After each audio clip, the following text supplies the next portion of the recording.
Hi, Craig here from Grit Performance Physio. I'm just here to talk for a few minutes about something that I get asked all the time. The big burning question for a lot of people is if I want to do an Ironman, I want to do a marathon, I want to do an ultra, whatever it might be. One of the biggest questions people have is how much time does it take? And that's one of the biggest issues facing endurance sport is the amount of time that people take to do it. And it turns people away from the sport. I just recently had it with someone who I spoke with who did do an Ironman several years ago, and they said they did one and they'll never do another. They were burnt out. And when we started looking at the program, he was training anywhere from 22 to 24 hours a week because that is what he was told he needed to do. And it's a huge mistake. It's a big mistake. Volume's overrated.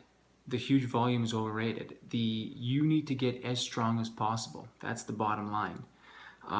The longer the race, and I say this over and over and over again to people, the longer the race, the more strength matters. Okay? So when we want to go out and people think to do an Ironman, you have to bike 150 kilometers every week. And it's a joke. It's wrong, but people are told this all the time. Every session you have should have some form of strength in it. You get to the long distance, and it isn't the fastest who wins. It's the one who slows down the least, and those are the people who are the strongest. And does it take huge volume? It takes time, but does it take 20 hours a week? Absolutely not. And if you're in that boat and you're putting in the 20 hours a week, other things are going to suffer. Might be your job, it might be a relationship, it's going to be mental burnout. You don't need that volume. If you cut it down, some people I tell them you can cut it in half. But if you get strong, you'll still get better. And that's one of my philosophies is that every workout has a purpose. Every workout has to count. And otherwise, what is the purpose of the long, slow distance that a lot of people talk about? It's not a good use of our time. You can look at the professionals and yes, they do have very long sessions. They have a lot more time. They have time to add intensity, and they have the time for the volume.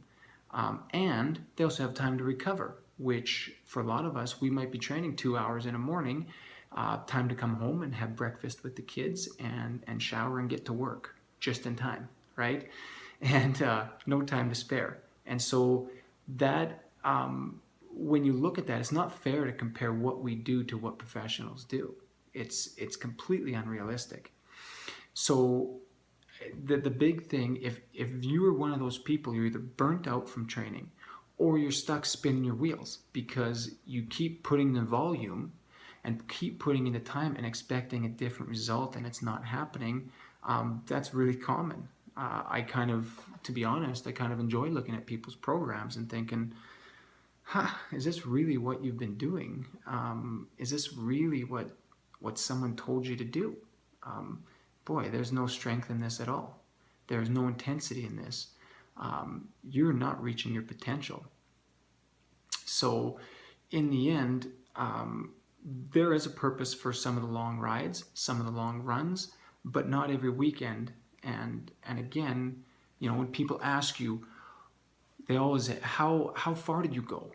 And, I can say 16-kilometer run, and they say, wow. But it doesn't matter. If that's a recovery run, it can be pretty easy. The proper question they should be asking is, how far or how hard did you run? What was your intensity today? How did you make yourself better today, better than you were yesterday? That should be the question. So if any of you are stuck out there, you feel like you have more potential, you feel like there's room for growth, you don't know how to get there, or you just come up the same times, race after race after race, and nothing's changing, get a hold of me at gritperformance.ca or call me. I'd like to help. I think that with even some small changes, big results can happen.